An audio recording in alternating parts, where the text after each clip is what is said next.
Peace and blessings, and welcome back to a pathway to the holy city of Zion. For today, we will be concluding the reading from the Book of Remembrance of Melchizedek, chapter 9, part 2. The conclusion of chapter 9. And it came to pass that I began to turn my attention in the Urim once again towards Malat.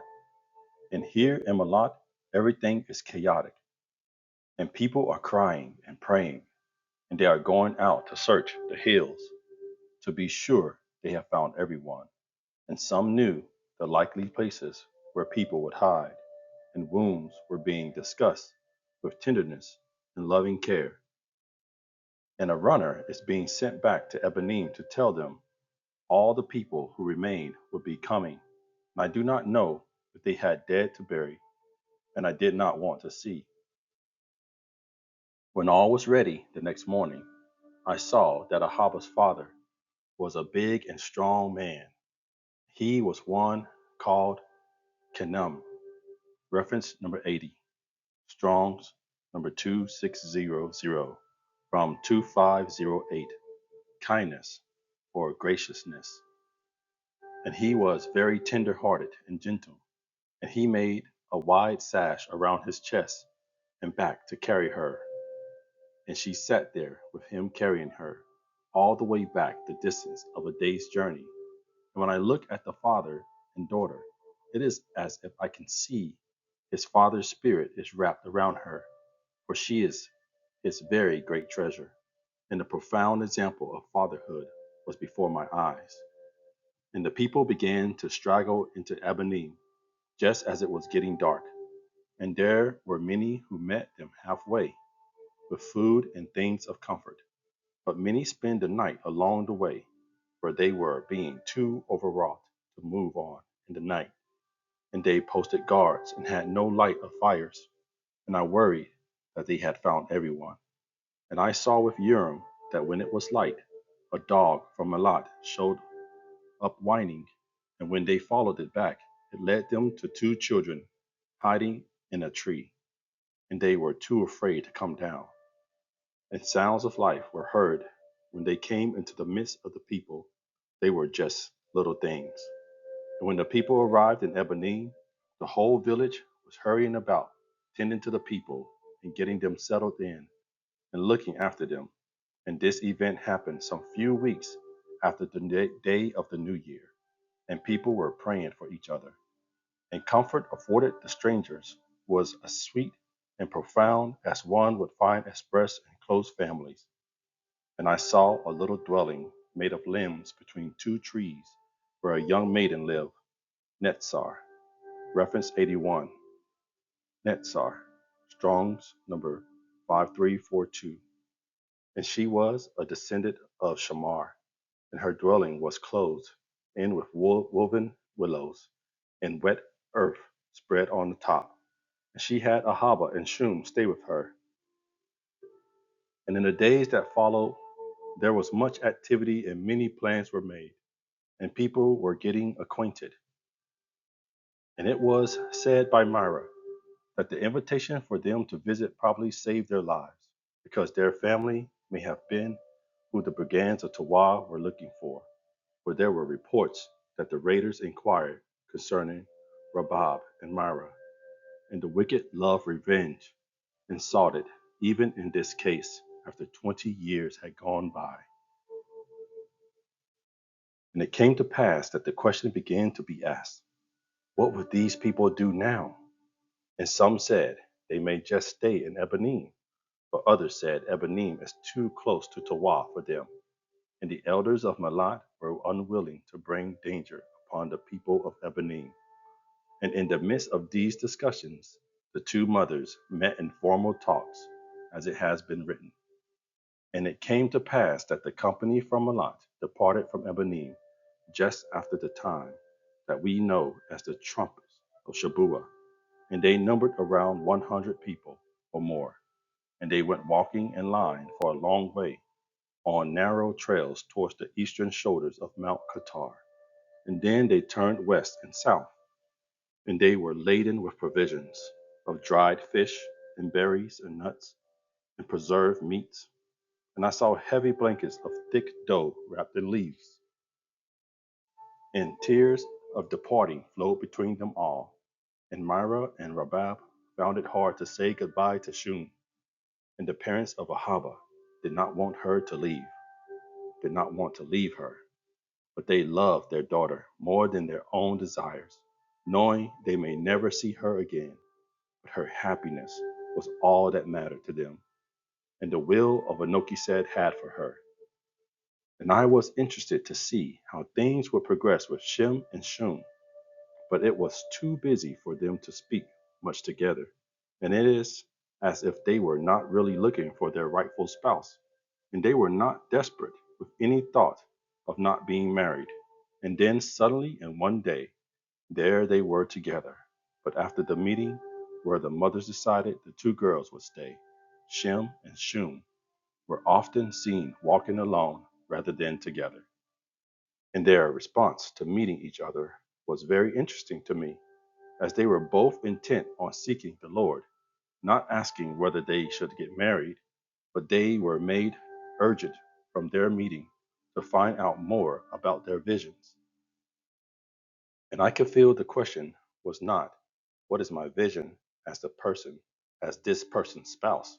But simply it was to ask the Lord, what do I need to know from you so I can live my life and not fail to do my part in your desire for me? And they did not want to let the Lord down for each other. And what they felt when looking into each other's eyes was so certain that they were immediately beyond the question of, is this the rightful companion for me to marry? And I could see that there was hunger in their settlement, and the brigands of Tawa was also run low on food in the springtime. And it was the time of the year that they went raiding to steal provisions. And every year in the spring, the people waited for the spring migration of water birds and partridges. And this year, the need was greater because they had given so many provisions away to the travelers. And because of this, their labor in the hunt and in the gathering kept all the people busy. And those with young backs were engaged in abundant planting. And all this made it difficult for Shem and Shum to spend time together. But I could see a happy spirit in the face of deprivation, and the people were joyous in their labors, and were thankful to the Lord that they could help the travelers. And it came to pass that with the planting finished and the arrivals of the migrating birds, their labors were erased, their labors were eased. And one evening in the midst of this, Imzara came to the dwelling of Netzar, and one had to bend low to enter. And the girls invited her in and called her grandmother. And after a while, she said, I have come to give a gift to Shum. Come outside with me. And the girls were surprised to see that many people had gathered around to see what Imzara would do. And it was a very serious occasion, and Imzara was standing beside Noah, and all the people were waiting for her to speak.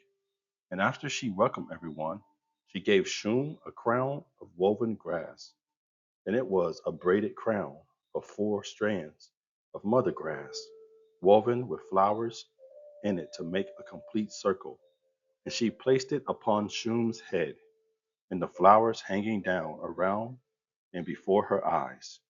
And Imzara was filled with the Spirit, and she prophesied and said, I am bestowing upon you the song of the dance that came down to us from our first mother when she came out of Eden. And with you, this song and dance is for the Eerkodeshiy, and many holy women have danced it and sung the holy song. But for you, you will become the mother of the dance in a time yet to come. And you will dance not only with your body, but with your soul. And I say this because during your time, the Eerkodeshiy will be summoned and assembled in a way that they never have been before. And you, as a holy woman, will teach them things they have not known. And from your day going forward, the song of the dance will have a new meaning in the song of it. will cause the hills to awaken, and the Eerkodeshiy to assemble themselves before the face of Melchizedek. And upon the people hearing all these things, those who danced gathered together, and there were many of them, and they all danced their way around the village, with Shum being eighth in line, and everyone celebrated this gift. And they all wondered what this young maiden would do that would fulfill this great prophecy, and just what she would say, and just what she would teach to the Erkadeshi that they didn't already know. And it came to pass that in those days Shem and Shum began to prepare to give each other their espousal gifts. And it was great for the fun for the girls to keep this secret as to just what Shum would give. And Shem took this very seriously, and he consulted often with his mother, and she guided him in this way. But Shum did not have her mother there, so she consulted with grandmother Iona. And the time came to bestow the gifts, and it was considered a private time, and was not done in public. But they were never alone, in order to abide by the purity of single people, not being alone together in a place of dwelling. And Shem entered into the dwelling of Netzar, together with another young man, and they sat on the ground before the girls. And he had in his possession a little bundle wrapped in leather, and Shum sat on the west side facing him.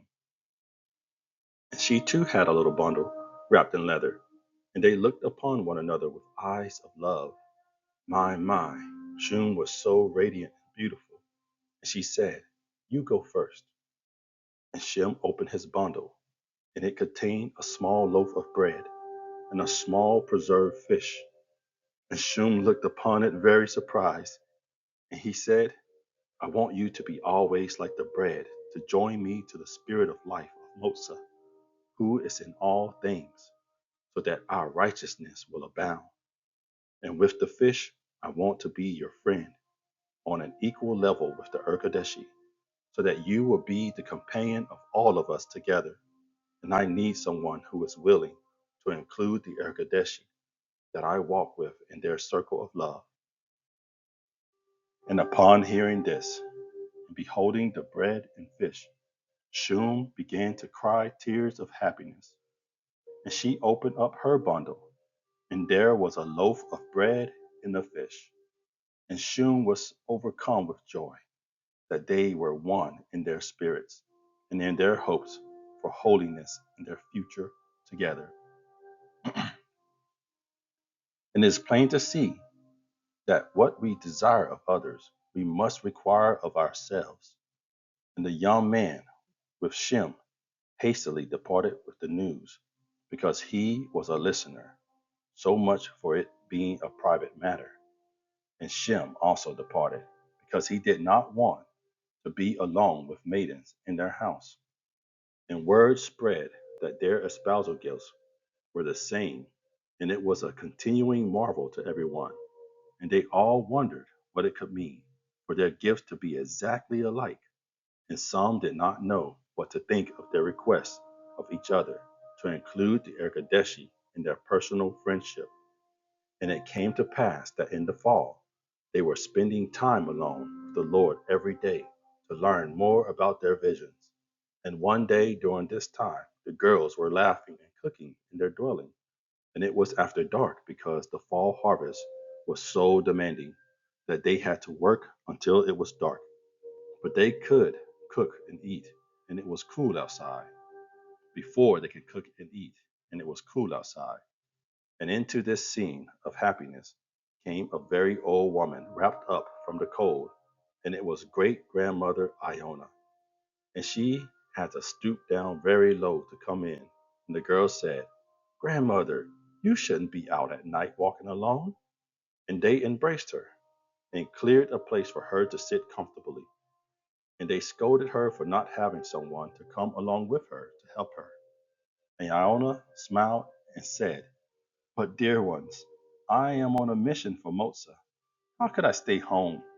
And I was so excited that I didn't want to take the time to bring a companion. And they all became very reverent and sat down in the middle of the room before her.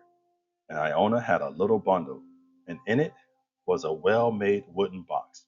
And she said, Mosa has instructed me to bring you the guidance tablet.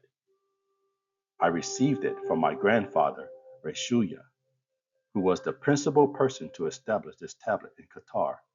And Reshuya taught me how to read it, starting at an early age. And when his eyes grew dim, he passed it on to me. And my eyes are now beginning to grow dim. And I am here before you. Now understand that Mosa has asked me to teach you how to read this tablet and in how to live a guided life. And I'm an old woman now, and I have asked Mosa to prolong my life so that I will live long enough to accomplish his request and see the fruits of this tablet in the lives of the people. And Iona was very thin, and the light of the fire shone upon her, and her face and smiled radiant like a little innocent child. And her hair was snow white, and she was beautiful to look upon.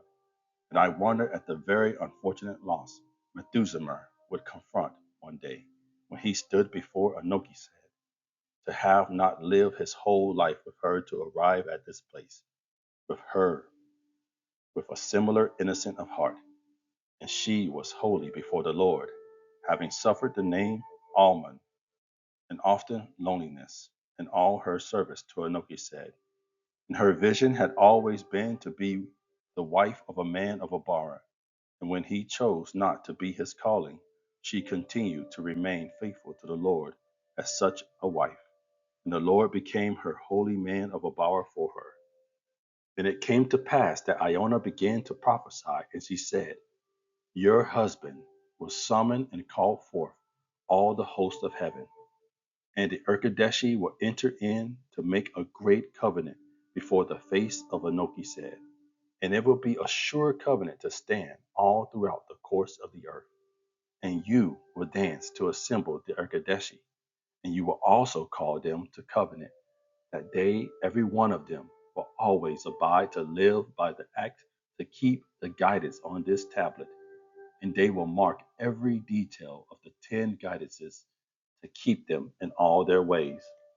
And the two of you will stand before, Anoki, for a jubilee of days, so that this covenant will become sevenfold and complete in its expression and power. And they will look upon you as one who is like their mother. And the spirit of our first mother, Kavah, who is Eve, will be with you as your abiding angel. And she has been all your days.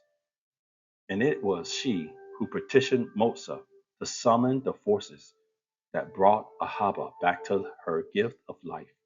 And the Erkadeshi will look upon your husband to be one who will guide their service, as if he was assigned to be their overseer. And after this, all remained quiet for some time because of the enormity of the prophecy. And the girls had Iona stay with them through the night. And she stayed for 4 days out of respect for the prophecy. And Iona was rejuvenated by the outpouring of love of the girls and from the presence of the Spirit. And it came to pass that Shem heard of these two great prophecies, and he knew that only a few people knew that Iona had tablets. And he thought no one knew about Shum raising Ahaba from the dead. And he became all the more urgent to discover all he could about his vision. And he lived alone in a small little round thatched dwelling. And one night, in the early hours, he lay awake pleading with the Lord to bless him, to know what to do, to be able to provide the circumstances for Shun to be able to fulfill her vision. And it was hard for him to understand what was said about him in the prophecies. And he felt comforted by the Lord's Spirit when the Spirit told him that his vision would come before his face after he had completed assisting his father in his task of calling forth the flood. And as he pondered all this in his heart, the room began to get light. And off to the north side of the room, there sat a pot of water on the ground. And Shem sat up and looked over, and he saw the Lord sitting by the water pot. And Shem sat up and recovered himself, being fully alert. And the Lord offered Shem a drink in his hands. And then the Lord drank from the pitcher. And Shem sat down beside the Lord, and I was amazed that he could be so calm. And then I remembered how calming the presence of the Lord was for me when he came and stood before me in the days of my youth. And Shem's eyes were wide with wonder and anticipation because his questions about his vision were still fresh on his mind. And the Lord poured water on the sandy floor, and he smoothed it out with his hand. And he took a stick and began to carefully draw the covenant tablet. And the Lord explained it all as he drew it. And Shem not only heard the words, but his heart was also penetrated to the center with what he felt by the Holy Spirit concerning what was written upon the tablet. And even though he had heard some of it from his grandfather, the instruction of the Lord far exceeded the wisdom and knowledge of man. And in his heart, Shem was still searching to know about his vision. And the Lord discerned the thoughts of Shem's heart. And he said, Little son, it is your vision to call forth the spirit of life in the Eerkodeshiy. Reference 82.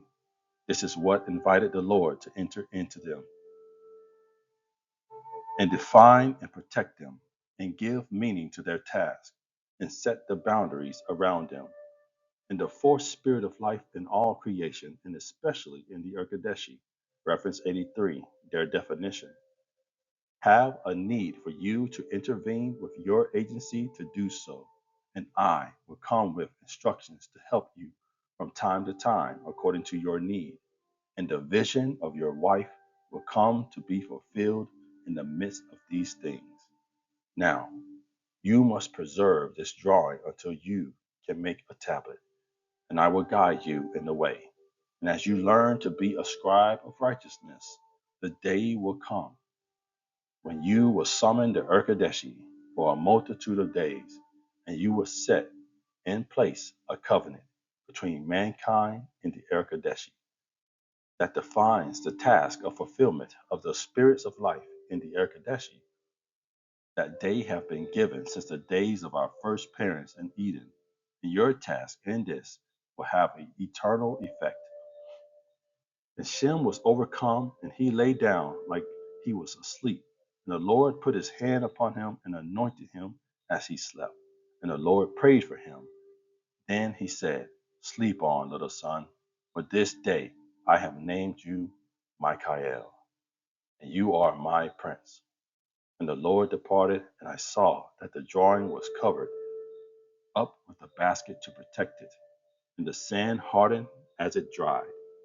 And it came to pass that after these things I saw that in the village of Ebenim there is often distress for want of food early in the springtime. But this year it was more severe than usual because they had provided for the travelers. And the migrating birds seemed to have delayed their coming, and all there was left was a little share of wheat, and the children are hungry. And I see that the people are gathered together to offer prayers, that the Lord will provide for the children. And this is the first time I have seen a censer being used in worship. And I see that the people are not downcast, but are confident in their faith in the Lord to provide. And many adults are going without so the children can eat. And it is in this setting in which Shem entered into his dwelling when the Lord came to draw the tablet and anoint Shem to name him Michael. And where he lay on the floor near the tablet drawing, he dreamed a dream coming from the power of the tablet, written by the hand of the Lord. And in this dream he dreamed that the earth was new, and there was no sorrow for lack of provisions, and no fear being raided by the brigands of Tawa. And most of all, the earth was happy, and there is peace, with the sounds of life all throughout the land. And Shem was rested in his soul by the dream. And I knew what he dreamt was a foreshadow of the effects of the tablet in the fulfillment of time, that there would be a new heaven and a new earth. And it came to pass that Shem awoke to the sounds of the children crying outside, because they were hungry. He called out to the Lord, "When will my dream come true?" And as he was lamenting and wondering how to comfort the children, knowing he had no food to share, he heard a shout, and then lots of shouts. He went outside, and I saw that everyone was going about collecting baskets. And he said, "What is this, the Lord? What is the Lord doing as he passes by?" And they said, "There are fish swarming the river near the altar of Noah. There are so many, they can be pitched out onto the bank by the basketful." And I saw all the people hastening towards the river, and they filled their baskets and had to go back and forth for more. And when the last of them returned, all the men and women were busy preparing food, and I heard them sing a song of the third heaven in their joy, and they sang and prayed prayers of thanksgiving again with a prayer censer. And when the meal was served to the adults, and Shem and Shum looked into the eyes and quietly said, "Bread and fish." Faith abounded, and many learned a valuable lesson in their repentance. And in the days that followed, the migrating birds returned and were caught in abundance using nets. And the herbs of the field were green, and the winter was over. And after those days, Shem told his mother that he must go to find stone so he could make a tablet. And she instructed him in how he must listen to hear the language of Ebedel. And she asked the rocks of her children to guide him in the way. And they said they would gladly do it. And Shem set off on his journey to the northwest. And he went past the village of Malak, and it was still in ruins a year later. And it brought back bitter memories. And the spirit of Asiel was there to oppose him in his mission. And because Asiel teaches violence and war, it was he who had guided the brigands of Towah there. And Asiel took delight in the destruction of the people there. And Asiel was angry because Ahava was raised from the dead. And he was angry at Shem because he loved her. And Asiel did not know the hidden name of Shem, nor the one of Shum. And it was a good thing, because he would have been instructed by it for evil. And Asiel followed Shem as he journeyed northward, troubling him in his heart. And some brigands of Tawah were nearby, and they were allied with Asiel in their hearts. And one of them thought he was a man traveling wearing the garments of Qatar. And Asiel put it into their minds to pursue him. And they made their plans and tried to anticipate where he would go so they could entrap him. And as they were preparing their weapons, a great giant Ayala came out and stood before them. And they chased it in hot pursuit. And in this way, they were distracted in their evil plans against Shem. And the Ayala, which is a large elk deer, gave its life to protect Shem. And thus the Eerkodeshiy protected Shem.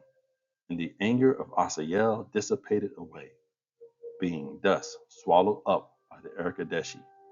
And I saw in this very and I saw in this a very interesting thing.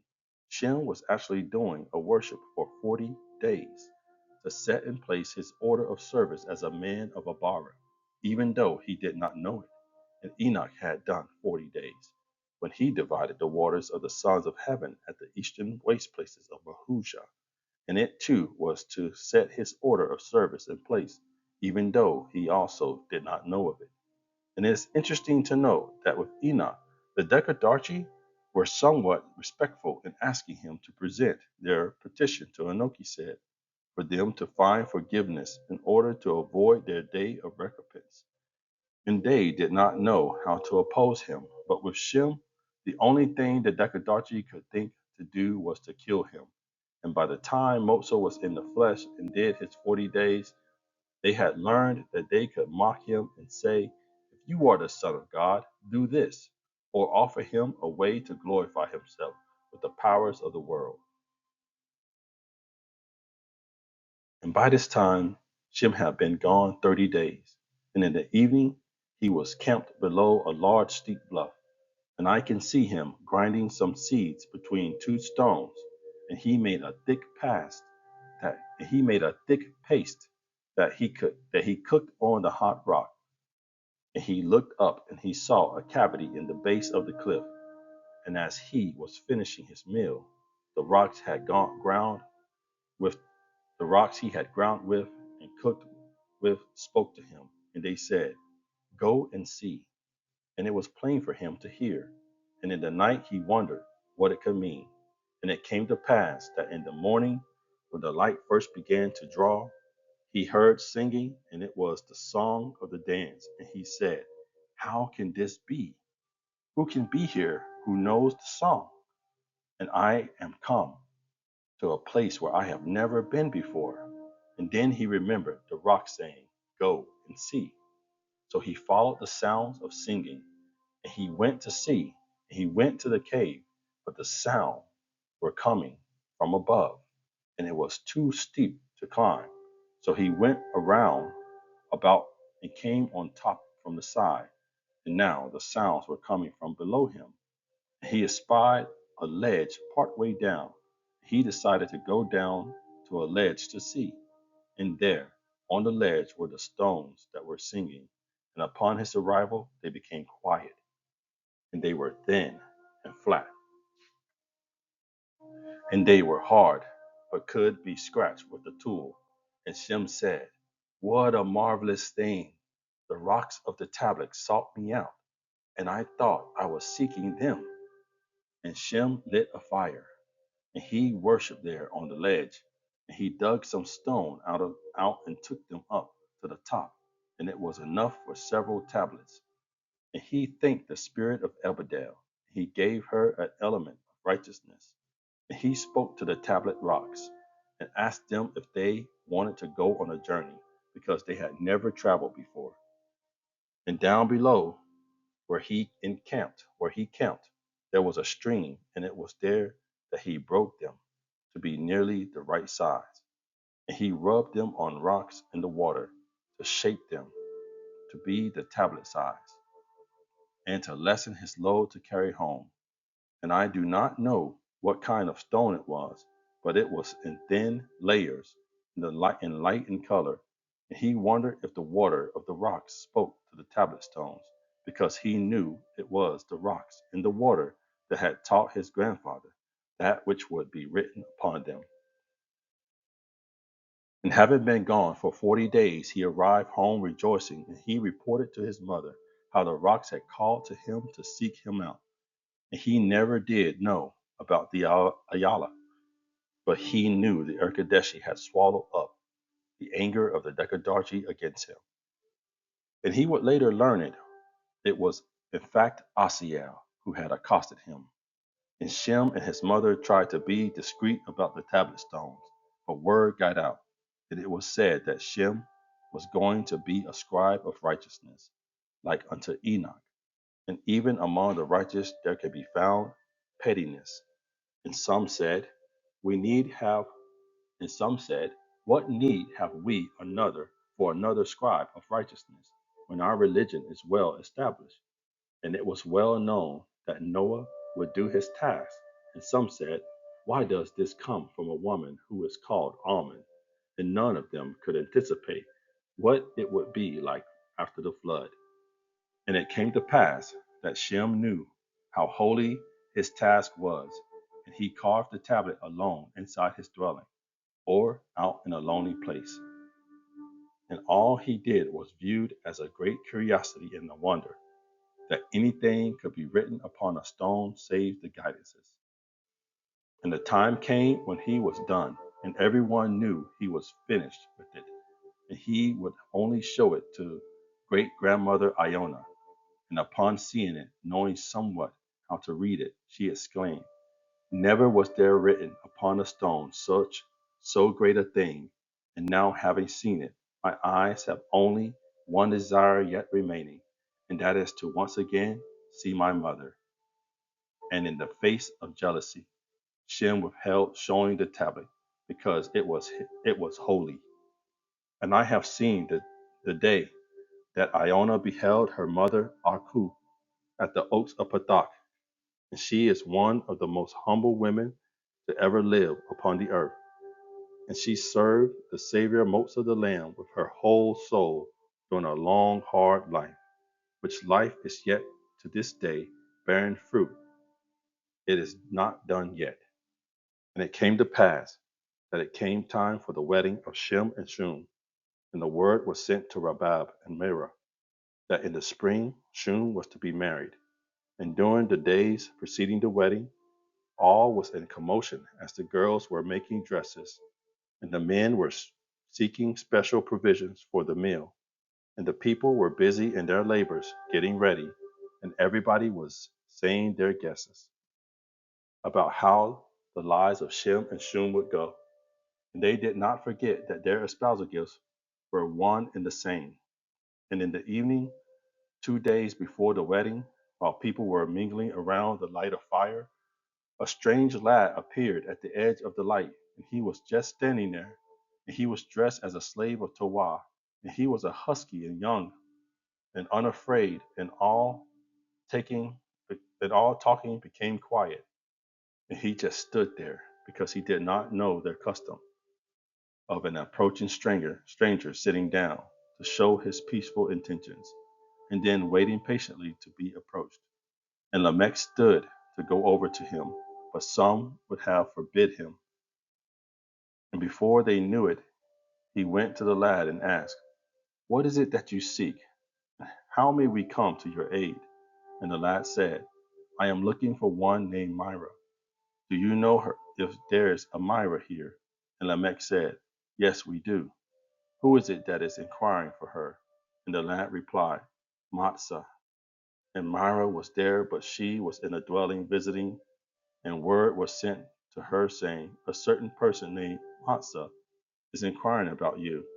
And Myra screamed and rushed forth out of the place and cried out, "Where is she?"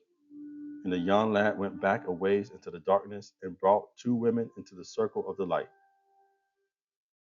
And they too were dressed like the slaves of Towah. And Myra cried, "Maddie!" and rushed toward to embrace her. And these two were sisters of Myra, and all three of them had been taken captive from a place north of the Aral Sea, and had become separated in their servitude. And one was named Matzah, 84, reference 84, Strong's 4672, and the other Mosiah. And they told a tale of high danger, for during their servitude they heard tales from raiders that they had found and pillaged a village where Rabab and Myra had lived, but they had escaped. And that was the first they had known that Myra was still alive since the time of their separation. And upon hearing this tale, they determined they would escape and go to seek Myra at their first opportunity. And this lad was the son of one of the raiders, and the woman had paid him to lead them to where the village was found. And he had led them to Ebenim after finding the ruins of Malak. And Myra and her sisters wept upon each other's shoulders, and they said, "We are faint for the want of food." And they fed them, and in the morning clothed them with new and righteous clothes. And great tender care was shown for those lovely ones. And when they arose and were ready, they came out into the light of day, and they were told that on the morrow their niece Shum was to be married, and there would be a wedding, and they had never heard of a wedding before. And they began to look about with wonder, because they had never seen happy people before, and never had heard the sounds of life with children. And there were no weapons, and no fears, and nor groaning. And Maddie said, "I have emerged into heaven, out of darkness into the light." And those standing by who heard her words burst out in song, and it was the song of the third heaven. And they explained the sanctity of marriage to these two women. And these two had not known that any respect for women existed upon the earth. And Massa and Mosia were the younger sisters of Mira. And when they were young, Mira, reference 85, Strong's 4829. Mira was their protector before they became slaves. And when Mira departed for home after the wedding, they went with her. And the lad who guided them approached Lamech, and he said, I have received my wages for bringing the two women here, and I have intended to go back, but my desire now is to stay. And he held out what looks like a large stone knife. And he said, This is my wages, but I will give it to you if I can stay. And Lamech replied, Little son, heaven is free. And they gave him new clothes also. And they said they would name him a new name and view him as often as one of them. And it came to pass that with the dawning of a new day, all was astir in the settlement, for it is a huge celebration, and groups of girls are clustered talking together. And it appears there are many visitors, and I see tents of the people of Arvade, and some of the people of Aha are here. So perhaps they brought Mira and her family with them. And I hear them calling to the lad from Tawa, Kufsha, reference 86, Strong's 2668, Kufsha, which is his new name, and it means one who is freed from slavery. And I see that Matzah and Mosia, along with Kufsha, are wide eyed with wonder to behold a free and happy people, all acting together with no master. And for the first time with this vision, I get the sense of a long and well established culture with a very diverse group of people, all knowing exactly what will happen. And it seems that I am the only one who does not know what would happen. And I see that there are many people, and they are forming a line with such discussion as to who stands where, and all their places are chosen. And Rak is at the first in the front, and he is wearing a leather girdle as a worship garment. He must be the one performing the ceremony. And behind him is Bayef, his wife, followed by all the elderly kindred of Shem and Shum, and behind them their parents, with uncles and aunts, and then the wedding couple, with their close friends behind, and lastly, everybody else. And they are explaining to Matzah and Mosiah that when the procession is thus formed, with the older people in the front followed by the parents, it means the whole family supports the wedding. And if the old people were last, then they would probably call off the wedding. So everyone is very serious about their place in the line, and everyone is watching with interest to see how the line is formed. And I can see them now start out, and it looks like they are going to a place further away when I would have expected.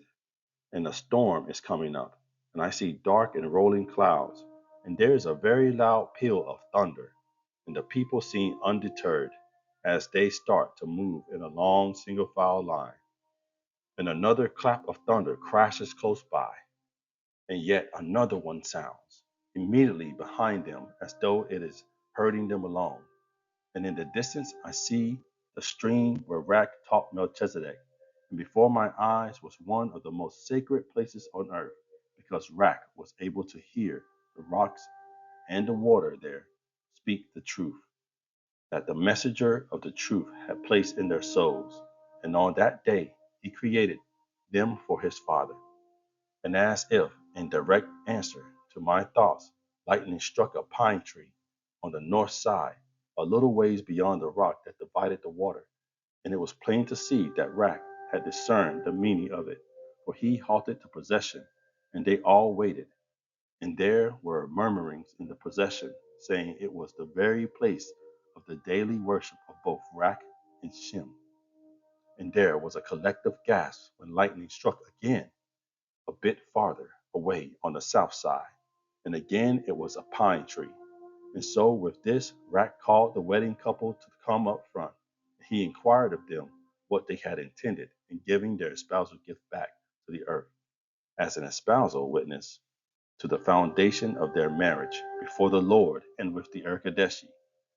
And they pointed to a rock up the hillside where they had planned to bury the gifts under the south side of it.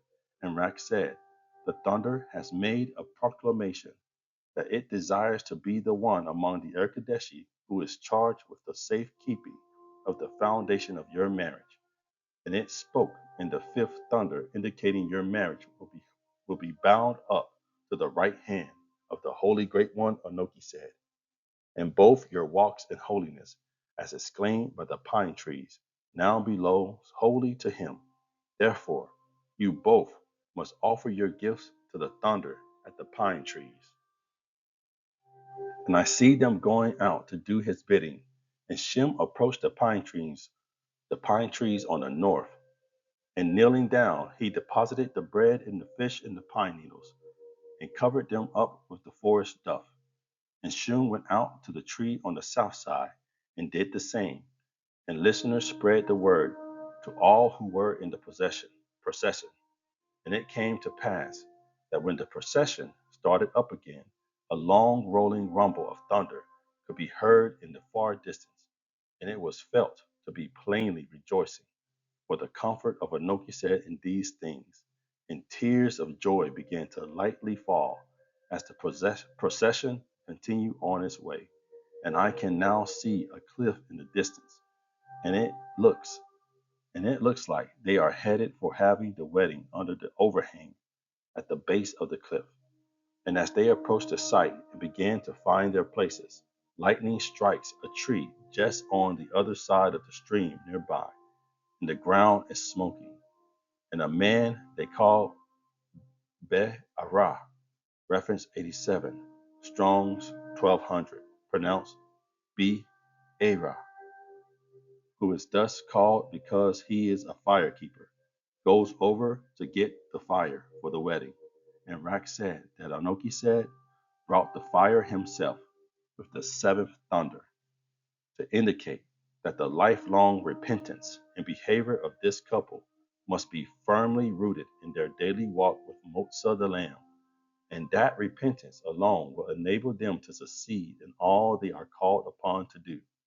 And I see that the firewood had been gathered and prepared beforehand, and I noticed the seventh thunder had struck a grand old oak tree, and it continued to gently smoke on the ground all during the ceremony. And to me, it felt like the smoke of the presence in elder. And in the midst of all this, I discerned that the firekeeper is the brother of Netzar, who had taken Shum in to live with her, and they are descendants of Shamar.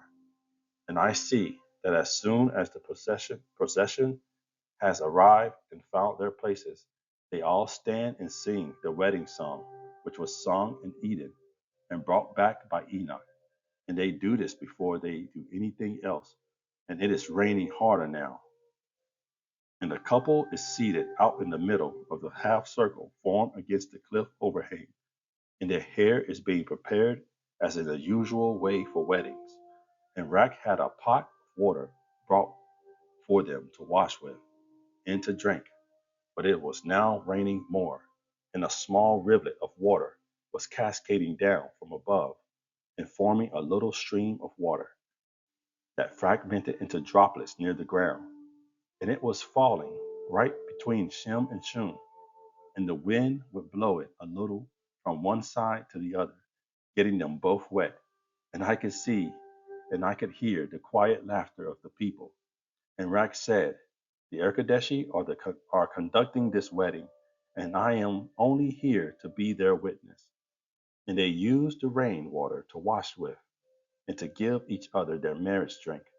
And all the people understood now what it meant for them to share their friendship with one another, together with the Eerkodeshiy. And in those moments, the Eerkodeshiy felt like they too were getting married, and it would turn out, as it would turn out in Shabua, they were. My, what a first time wedding for Maddie and Mosia to witness. And Maddie said, Their God is in their God is in his heaven, and he alone is their master, and they are indeed free. And both Maddie and Mosia were born again, as to what God meant to them. And Mosiah said, "From this day on, no man will be my master, save Anoki said alone." Hallelujah.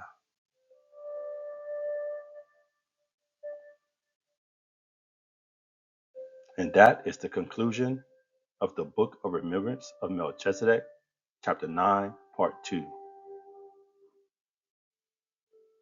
Peace and blessings and shalom.